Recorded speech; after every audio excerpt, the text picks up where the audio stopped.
জীবন যেন বহতা নদীর মতো, চলার পথে কত বাঁক মোহনা শত, আছে আরো দ্বন্দ্ব আলো আধারের, বেছে নিতে হবে তাই পথ আমাদের। আসসালামু আলাইকুম প্রিয় দর্শক, আপনারা যারা দেশে আছেন প্রবাসে, সবাইকে জানাই অনেক অনেক প্রীতি ও শুভেচ্ছা। শুরু হলো এনটিভি আয়োজিত এবং লাভ হলো নিবেদিত টক শো আলোকপাত। আপনাদের সাথে আছি আমি জয়নুল আবেদিন আজাদ, আর আজকে আমাদের মাঝে অতিথি হিসেবে উপস্থিত আছেন বিশিষ্ট আলেম ডক্টর মোহাম্মদ মনজুর ইলাহি। আসসালামু আলাইকুম ওয়া রাহমাতুল্লাহি ওয়া বারাকাতুহু। প্রিয় দর্শক, আমাদের আজকের বিষয় মুসলিমরা পিছিয়ে আছে কেন? এ প্রশ্ন তো আমরা সামাজিক আলাপচারিতায় শুনে থাকি, বিভিন্ন আলোচনায় এ প্রশ্ন করা হয়। এত মুসলিম দেশ, মুসলিম উম্মার কথাও বলা হয়, সম্পদ তো কম নেই, তারপরেও মুসলিমরা পিছিয়ে আছে কেন? এই শিরোনামের প্রেক্ষিতে আমি যদি একটি প্রশ্ন করি, কোথায় মুসলিম? এই প্রশ্ন করা কি ঠিক হবে? আলহামদুলিল্লাহ, ওয়াসসালাতু ওয়াসসালামু আলা রাসূলিল্লাহ ওয়া আলা আলিহি ওয়া আসহাবিহি ওয়া মাওয়ালা। মুসলিমকে আমরা দুভাবে এখানে চিন্তা করতে পারি। এক, মুসলিম যারা তাদের যে সোর্স অফ নলেজ সেটাকে অনুসরণ করছে, আর যারা হয়তো ভুলে গেছে আধুনিক শিক্ষা, পাশ্চাত্য শিক্ষা কিংবা ইহকালীন শিক্ষা, ইহজাগতিক বৈষয়িক শিক্ষা, এগুলো অর্জন করতে গিয়ে যারা তাদের নিজের ঐতিহ্য ভুলে গেছে। ফলে ঐতিহ্য বলা মুসলিমদের ব্যাপারে আপনি প্রশ্ন করতেই পারেন, কোথায় ঐতিহ্য? তো পরে তারা কি মুসলিম হওয়ার জন্য কোরআনিক অ্যান্ড প্রফেটিক যে নলেজটা তাদের অর্জন করা কর্তব্য ছিল, সেই কর্তব্যে তারা কি যুক্ত আছে? আমরা অধিকাংশের ক্ষেত্রে যদি বলি যে অবশ্যই না, তবে হয়তো সব যুগেই স্বল্প সংখ্যক কিছু মুসলিম, যেটা নবী সাল্লাল্লাহু আলাইহি ওয়াসাল্লাম বলেছেন যে তারা নবী সাল্লাল্লাহু আলাইহি ওয়াসাল্লামের সুন্নাহর উপর থাকবেন এবং তারা কখনো তিরস্কারেও তারা প্রভাবিত হবেন না। তো সে আলোকে আমরা বলতে পারি যে মুসলিম উম্মাহ সবাই ভুল পথে নেই, আলহামদুলিল্লাহ একটা সংখ্যা আছে। কিন্তু আমরা অধিকাংশ মুসলিমদেরকে নিয়ে আমাদের কথা বলতে হবে। যেটা পারসেপশন, যেটা আমরা গৃহে সমাজে সভ্যতা লক্ষ্য করছি। আপনি সঙ্গতভাবে বলেছেন, ঠিকই বলেছেন। আলহামদুলিল্লাহ এখনও মুসলিমদের মধ্যে অনেকে আছে তারা প্রফেটিক অ্যান্ড কোরআনিক নলেজে প্রাগ্রসর, তারা সাধনা করে যাচ্ছেন, চেষ্টা করে যাচ্ছেন, শুধু মুসলিমদের জন্য নয়, পুরো মানব জাতিকে আলোকিত করার জন্য। কিন্তু পারসেপশনটা, দৃশ্যটা কেমন, এই পৃথিবীকে শাসন করছে যারা, তারা কেমন, এইসব কারণেই একটা নেতিবাচক মনোভাব তো সৃষ্টি হয়েছে পৃথিবীতে। এক্স্যাক্টলি, আমাদের একটা ন্যারেটিভও তৈরি হয়ে গেছে এরকম যে আসলে মুসলিমরা হয়তো এমন হয়ে গেছে, অনেকে দেখেন ইসলামের যে একটা অত্যন্ত গুরুত্বপূর্ণ আমল সালাত সম্পর্কেও ভালো করে জানা নেই, অজুটাও ভালো করে জানা নেই। এই জন্য সালাফের মধ্যে অনেকেই জিজ্ঞেস করতেন সালাত এবং তাহারাত সম্পর্কে বলো, মানে এইটা যে জানবে বোঝা যাচ্ছে যে ইসলামের বেসিকটা তার জানা থাকবে। তো তাহলে যার বেসিকটা জানা নেই, তাহলে সে সমাজ, রাষ্ট্র, পরিবার, ব্যবসা বাণিজ্য ইত্যাদি বিষয়ে ইসলামের যে গাইডেন্সটা আছে এবং যে নির্দেশনাগুলো আছে সেগুলোর ব্যাপারে তো সে আরও বেশি ওয়াকিফাল থাকবে। আপনি এখন যে পাটাতনে দাঁড়িয়ে কথা বলছেন, কিন্তু অনেক বড় কথা। মুসলিম হতে হলে তো আল্লাহকে মানতে হবে এবং রাসূল সাল্লাল্লাহু আলাইহি ওয়াসাল্লামের সুন্নাহকে শুধু সম্মান নয়, অনুসরণ করতে হবে। আমি শুধু একটি উদাহরণ আপনার সামনে পেশ করতে চাই। আমাদের প্রভাত, আমাদের রাত কিভাবে কাটছে? রাসূল সাল্লাল্লাহু আলাইহি ওয়াসাল্লাম কখন ঘুমোতে যেতেন? তিনি রাতকে কভাগে বিভক্ত করতেন। উনি কখন নিদ্রা থেকে জাগ্রত হতেন। আমরা তো প্রকৃতিরই অংশ, শ্রেষ্ঠ অংশ। প্রকৃতির সাথে একজন মুসলিমের যে সম্পর্ক থাকার কথা ছিল, যখন আল্লাহ রাতের চাঁদর আমাদের উপর নেয়ামত হিসেবে দেন, আমরা নিদ্রা যাব, তখন আমরা জেগে থাকছি, আমরা বিভিন্ন স্ক্রিনে আমরা ব্যস্ত, মোবাইল, ল্যাপটপ ইত্যাদি ইত্যাদি, টেলিভিশন, আমরা রাত জাগছি। আমাদের ঘুমের সময় শুরু হয় রাত 12টা, 1টা, 2টা। সূর্য জাগার আগে তো আমাদের জাগার কথা। আমরা তো সূর্যের থেকে শ্রেষ্ঠ, সূর্যের পেছনে থাকতে পারি না। সূর্য উদিত হয়ে যায়, দোহা চলে আসে, অনেকে 12টা, 1টায় সকাল ঘুম থেকে ওঠেন। রাসূল সাল্লাল্লাহু আলাইহি ওয়াসাল্লামের সুন্নাহর সাথে তো এর কোনো সম্পর্ক নেই। এই যে রাসূল ইসলামের সুন্নাহর বাইরে আমরা চলে গেলাম, আমরা প্রকৃতির বিরুদ্ধাচরণ করলাম, এর ফলাফলটা কি হচ্ছে? আমাদের ব্যক্তিগত জীবনে, ডিসিপ্লিনে, স্বাস্থ্যে, শিক্ষায়, পারিবারিক বিপর্যয়। একটি সুন্নাহ, এটা তো কোনো তাত্ত্বিক বিষয় নয়, একটি সুন্নাহ তো কোনো বড় জ্ঞানের বিষয় নয়। একটি সুন্নাহ ছিল মুসলিম হিসেবে আমলের কথা। একটি সুন্নাহ যদি আপনি গবেষক হিসেবে বিবেচনা করেন, এটা কি প্রমাণ করে আমরা এখন কি ধরনের মুসলিম? এটা তো ভয়ঙ্কর একটা বিপর্যয়। আমি একজন গবেষকের কাছে শুনেছি, তিনি বলেছেন রাত 10টা থেকে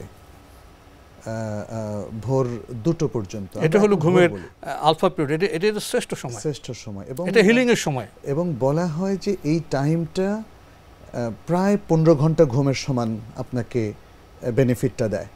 আচ্ছা, এখন শারীরিক মানসিক যে আমাদের অবচয় হয়, ক্ষতি হয়, সেটা ওই সময়টা হিলিং হয়ে যায়, এটা হিলিং হয়ে যায়। আর যখন আপনি এইটা পার হয়ে যাবেন, তখন আপনার ঘুমটা অনেকটা অর্থহীন হয়ে পড়ে, জাস্ট শরীর কিছু আরাম পেল।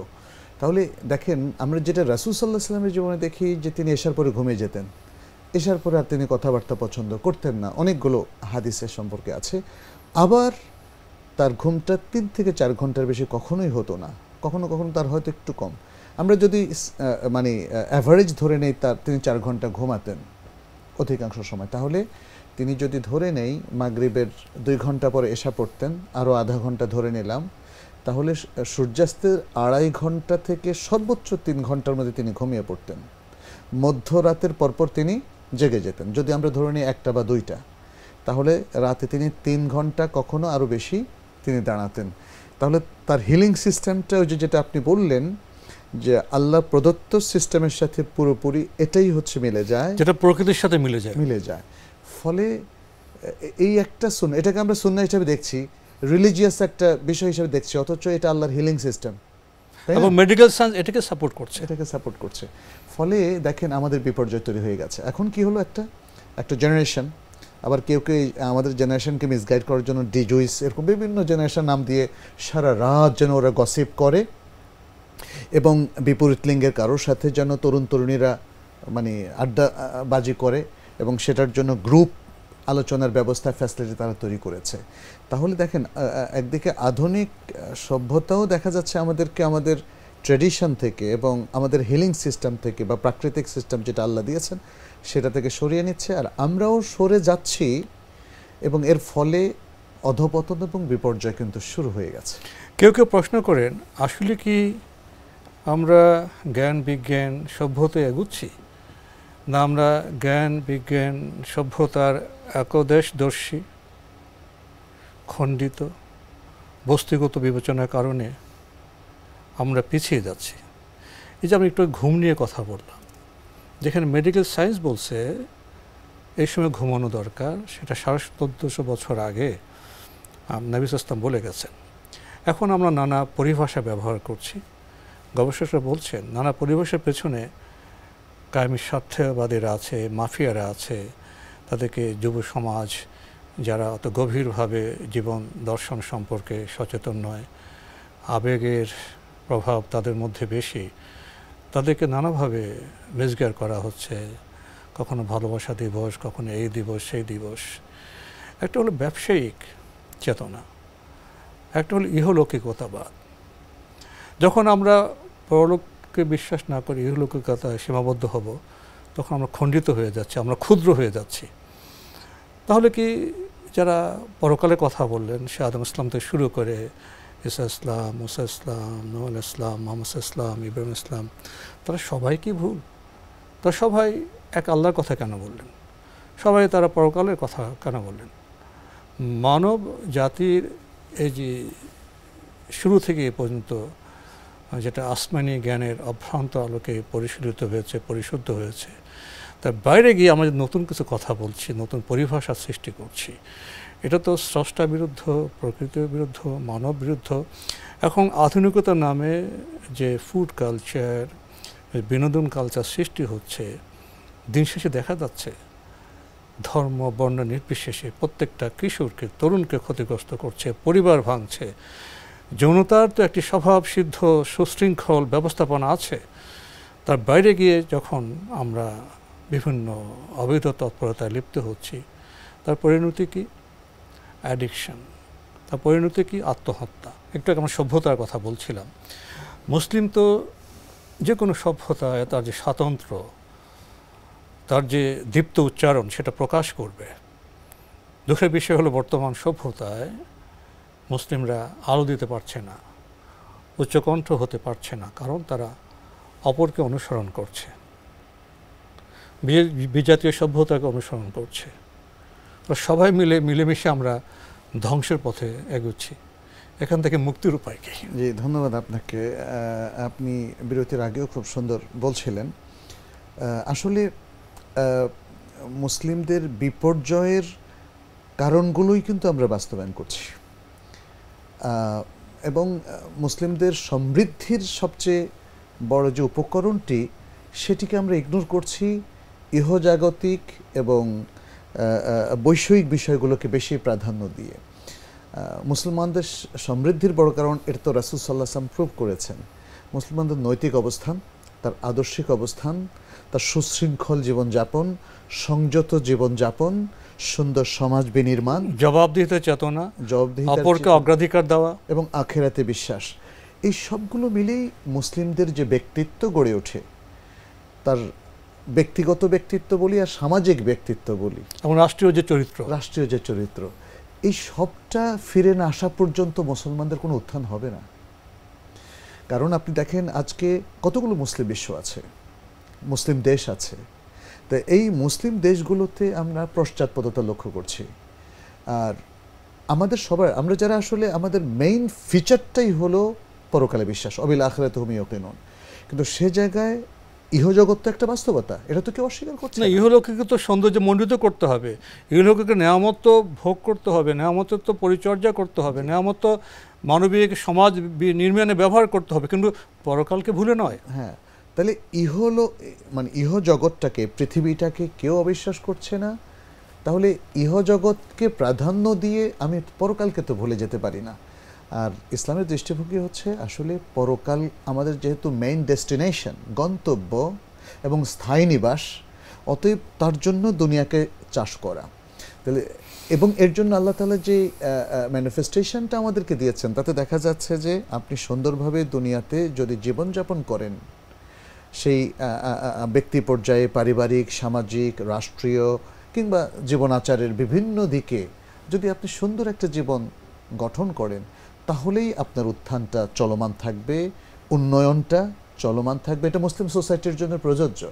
যেটা আমরা রাসূল সাল্লাল্লাহু আলাইহি ওয়াসাল্লাম যে মদিনা সমাজটা গঠন করলেন, সেখানে আমরা দেখি যে তিনি যখন শুরু করেছিলেন মক্কি জীবনে, ওহীর পাওয়ার পর থেকে তিনি কিন্তু সমাজ গঠনটা শুরু করেছিলেন, যদিও খুব ছোট্ট পর্যায়ে, একদম মাইক্রো পর্যায় থেকে তিনি শুরু করেছেন। 13 বছর তেমন কিছু তিনি করতে পারেননি, কিন্তু তিনি যখন মদিনায় আসলেন, সেখানে ক্ষেত্রটা পেলেন, সেখানে কিন্তু তিনি পুরো উন্নয়নের কাজটা করে সারা বিশ্বকে তিনি তাক লাগিয়ে দিলেন, রাষ্ট্র গঠন করলেন, শান্তি প্রতিষ্ঠা করলেন, ইনসাফ দিলেন, উন্নয়ন দিলেন। এবং এটা ছিল মানে র্যাপিড একটা উন্নয়ন, এখানে কেউ পিছিয়ে পড়েনি। কতগুলো যুদ্ধ তিনি ফেস করেছেন, তারপরেও মুসলিমরা কিন্তু এই মুহুর্মুহু আক্রমণের পরেও মুসলিমরা পিছিয়ে পড়েনি। তাহলে আজকেও আমাদের এটা বুঝতে হবে, মুসলিমরা পিছিয়ে আছে, তার উত্থানের জন্য সেই সেম ম্যাথোডোলজি, সেম প্রসেসটা যেটা রাসূল সাল্লাল্লাহু আলাইহি ওয়াসাল্লাম অ্যাডপ্ট করেছিলেন আমাদের আজকে সেটাই অ্যাডাপ্ট করতে হবে। মুসলিমরা তাদের আদর্শিক বলে যদি বলিয়ান হতে পারে, নৈতিক অবস্থানটা যদি তাদের সুন্দর হয়, তাহলে পৃথিবী তাদের তলগত। মুসলিমরা পিছিয়ে আছে কেন, এ প্রসঙ্গে আরেকটি বিষয় আপনার সামনে পেশ করতে চাইব। পৃথিবীর সব মানুষেরও তো একটা ব্যাংক অ্যাকাউন্ট থাকে। মুসলমানের ব্যাংক অ্যাকাউন্ট কি শুধু পৃথিবীতে থাকবে? পরকালে কি তারা ব্যাংক অ্যাকাউন্ট খুলবে না? অবশ্যই। যখন অর্থ খুব গুরুত্বপূর্ণ এই হলুকবাদী পৃথিবীতে, যখন একজন মানুষ তার অ্যাকাউন্ট শুধু পৃথিবীতে করবে না, সে আকাশের দিকে তাকাবে, আসমানের দিকে তাকাবে, এবং আসমানি গ্রন্থের আলোকে সে পরকালেও একটি অ্যাকাউন্ট খুলবে। এই অ্যাকাউন্ট যদি খুলতে পারে তখন সে তো অন্যরকম মানুষ হয়ে যাবে। তো পরকালের অ্যাকাউন্ট খোলার ব্যাপারে মুসলমান এখন কতটা এগিয়ে? আচ্ছা, আমি একটা জিনিস বলি, অ্যাকাউন্ট কিন্তু খোলাই আছে। প্রত্যেক ব্যক্তি, ইভেন যদি সে অমুসলিমও হয়, তার অ্যাকাউন্ট কিন্তু পরকালের জন্য ওপেন করা আছে। কিন্তু সেই অ্যাকাউন্টে কি জমা হচ্ছে, অ্যাকাউন্টে তো সক্রিয় রাখতে হবে, অ্যাকাউন্ট তো ডেড হলে হবে না। জি, অনেক অ্যাকাউন্ট আছে না, মৃত হয়ে যায়, অ্যাক্টিভ রাখতে হবে। তো সেটাই আসলে আমরা অনেক মুসলিমকে দেখি, তারা হয়তো তাদের সে অ্যাকাউন্টে কিছুই প্রেরণ করছে না। আল্লাহ সুবহানাহু ওয়া তাআলা কিন্তু এ ব্যাপারে আমাদেরকে অনেক কথা বলেছেন। ওয়ালতানদুর নাফসু মা কদ্দামাত লাগাদ। প্রত্যেক প্রাণী যেন, প্রত্যেক ব্যক্তি যেন খেয়াল করে, অবজার্ভ করে, লক্ষ্য রাখে যে আগামীকালের জন্য, অর্থাৎ পরকালের জন্য সে কি প্রেরণ করছে। আল্লাহ তাআলা আরও বলছেন, ওমা আনফাকতুম মিন শাইইন ফাহুয়া ইউখলিফু। যা তোমরা খরচ করো, এটা টাকা খরচ হোক, সম্পদ হোক, জমি জমা হোক, আল্লাহর রাস্তায় দেওয়া, কিংবা কথা, সুন্দর কথা, দাওয়া ইলা আল্লাহ, যাই আপনি খরচ করেন না কেন, ফাহুয়া ইউখলিফু, এটা আখিরাতের ব্যাংকে জমা হয়। আল্লাহ তাআলা বলে এখন তো অনেক মুসলিমই আখিরাতের ব্যাংকের কথা ভুলেই গেছে, এবং তারা পৃথিবীর ব্যাংক নিয়ে এতটাই ব্যস্ত। আরেকটি প্রশ্ন হলো, পৃথিবীর যে ব্যাংক অ্যাকাউন্ট তারা সমৃদ্ধ করছে, এটা হালাল পদ্ধতি না হারামের পদ্ধতিতে? লুটের টাকা, দুর্নীতির টাকা, সেই বাছ বিচারও তাদের নেই। এ কেমন মুসলিম? এবং এটাও আপনি এই যে কথাটা লাস্টে বললেন, যে হারাম হালাল বাছ বিচার করছে না, অন্যের অধিকার ধ্বংস করে বা জনগণের দেশের অধিকার ক্ষুণ্ণ করে যে টাকার পাহাড় কেউ কেউ গড়ে তুলছে, এটা কিন্তু বলা মুসিবতের কারণ তার নিজেরও।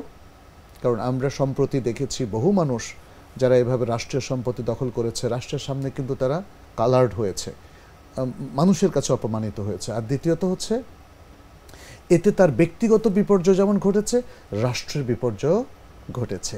ফলে মুসলিম জনপদ শুধু নয়, মুসলিম ব্যক্তি শুধু নয়, মুসলিম রাষ্ট্রগুলোরও বিপর্যয় তৈরি হচ্ছে, পশ্চাৎপদতা তৈরি হচ্ছে এই সমস্ত কার্যক্রমের মাধ্যমে। সময় ফুরিয়ে আসছে, কিন্তু একটি খুব গুরুত্বপূর্ণ বিষয় আপনার সামনে পেশ করতে চাই। বর্তমান সভ্যতার যেমন সমালোচনা করা যায়, বর্তমান সভ্যতায় বসবাসকারী রাষ্ট্রনেতা, প্রাগ্রসর মানুষদের, বুদ্ধিজীবীদের অনেক সমালোচনা করা যায়, এবং বর্তমান সভ্যতার ভেতরে বসবাসকারী মুসলমানদের সমালোচনা অনেক করা যায়। ইতিমধ্যে আমরা কিছু সমালোচনা করেছি। ইতিহাস সাক্ষ্য দেয় যে বিভ্রান্ত অন্ধকার সমাজকে আলো দেখিয়েছিল মুসলিমরাই। নবীরা ছিলেন তাদের নেতা, তাদের সম্মানিত পয়গাম্বর। মহাবিশ্বের ছোট্ট একটি গ্রহ, কায়নাতের ছোট্ট বালুকাবত একটি গ্রহে যদি আবার মানবিক সমাজ বিনির্মাণ করতে হয়, তাহলে স্রষ্টায় বিশ্বাসী রাসূল অনুগত বান্দারাই পারবে। তাহলে সম্ভাবনা তো আছে, বিশাল সম্ভাবনা আছে। পথ কি? সে পথে এগোবার পথ কি? আমরা কিভাবে অগ্রসর হব? কি কি মৌলিক কাজ আমাদের এখন করতে হবে? এটা আমার আজকের শেষ প্রশ্ন। জি জি, ধন্যবাদ আপনাকে। আসলে রাসূল সাল্লাল্লাহু আলাইহি সাল্লাম ছিলেন শেষ নবী। তাকে আল্লাহ তাআলা যত বুদ্ধিবৃত্তিক সম্পদ দিয়েছেন, বুদ্ধিবৃত্তিক সম্পদ কি? কোরআন এবং সুন্নাহ, এবং যে গাইডেন্সটা তিনি মুত্তাকিনদের জন্য দিলেন, সেই পুরোটাই অবিকৃত অবস্থায় আজও আমাদের কাছে, মুসলিম উম্মার কাছে, বরং সারা পৃথিবীর সবার কাছে সংরক্ষিত আছে। এমনকি আপনি যদি আমেরিকার কংগ্রেস লাইব্রেরি, তারা তো পড়ছে, তারা তো জানছে, তাদের কাছেও আছে, ব্রিটেনে আছে, ইউরোপে আছে। এখন এই সম্পদটাকে বিশ্বাসের সাথে, ইমানের সাথে কাজে লাগানো, এটাই প্রেসক্রিপশন একটাই। যদি মানবতার উন্নয়ন আমরা চাই, আবার সারা পৃথিবীর সবার অধিকার প্রতিষ্ঠিত হোক, একটা সুন্দর সমাজ, সুন্দর পৃথিবী বিনির্মিত হোক, এটা যদি আমরা চাই, তাহলে সে ওহির কাছে, সে আল্লাহর কাছে যেতে হবে। একটাই পথ, দ্বিতীয় কোনো পথ নেই আসলে। আপনার সংক্ষিপ্ত সমাধানে আমরা উচ্ছ্বসিত, আমরা আশাবাদী। মহান আল্লাহর কাছে এটাই প্রার্থনা করতে পারি আমরা যেন আবার আস্থার পৃথিবী ফিরে পাই, মানবিক পৃথিবী ফিরে পাই, দ্বন্দ্ব সংঘাতের পরিবর্তে ধর্ম বর্ণ নির্বিশেষে সবাই মিলে ছোট্ট এই গ্রহে একটি মানবিক সমাজ বিনির্মাণ করতে পারি। এই আশাবাদ ব্যক্ত করে আজকের অনুষ্ঠান শেষ করছি। ডক্টর মোহাম্মদ মঞ্জুরুল ইলাহি, সময় দেওয়ার জন্য আপনাকে অনেক ধন্যবাদ। আপনাকে অনেক অনেক শুকরিয়া। প্রিয় দর্শক, আমরা দেখছিলাম এনটিভি আয়োজিত এবং লাভেলো নিবেদিত টক শো আলোকপাত। আমাদের আজকের বিষয় ছিল মুসলিমরা পিছিয়ে আছে কেন। আমাদের অনুষ্ঠান আপনারা এনটিভি অনলাইনেও দেখতে পারবেন, ভিজিট করুন www.ntvbd.com। এছাড়া ইউটিউবে এবং আমাদের ভেরিফাইড ফেসবুক পেজে অনুষ্ঠান দেখতে পারবেন। আজকের শিরোনামটি কিছুটা সমালোচনামূলক, মুসলিমরা পিছিয়ে আছে কেন। আমরা জানলাম মুসলিম তো কোনো সম্প্রদায়ের নাম নয়, মুসলিম কোনো সাম্প্রদায়িক সংগঠন নয়। মুসলিম আল্লাহর বান্দা, তার জীবন হবে বান্দিগির। নবী ইসলাম শুধু মানব জাতি নয়, সমগ্র সৃষ্টি জগতের জন্য রহমত স্বরূপ। তার উম্মত যারা আল্লাহর বান্দা হবে তারও শুধু মানব জাতি নয়, পশু পাখি প্রাণী প্রকৃতি জীববৈচিত্র্য সবার প্রতি হবে দরদি। সে অবস্থানে আমরা নেই। শুধু নিজেদের দোষারোপ করছেন, পুরো সভ্যতাই নেই। এই ভ্রষ্ট সভ্যতায় মুসলমানদের আলো দেখাবার কথা ছিল, পারিনি। সম্ভাবনা আছে যদি আমরা মহান স্রষ্টার যে আসমানি কিতাব সেটা পুনঃপাঠ করি, উম্মত হিসেবে নবী ইসলামকে পুনঃপাঠ করি। আমাদের সবার টেবিলে কি পবিত্র কোরআন আছে অর্থসহ, নবী ইসলামের হাদিস গ্রন্থ আছে, তার জীবনী আছে। অভ্রান্ত এই জ্ঞান থেকে বিচ্যুত হলে আমরা কি করে মুসলিম হব? আসুন আত্মসমালোচনা করি এবং সম্ভাবনার যে মহাসড়ক আমরা সেখানে অভিযাত্রী হই। মহান আল্লাহ আমাদের সবাইকে নিরাপদে রাখুন, রাখুন শান্তিতে। আসসালামু আলাইকুম। পথে কত বাক মোহনা শত আছে আরো দ্বন্দ্ব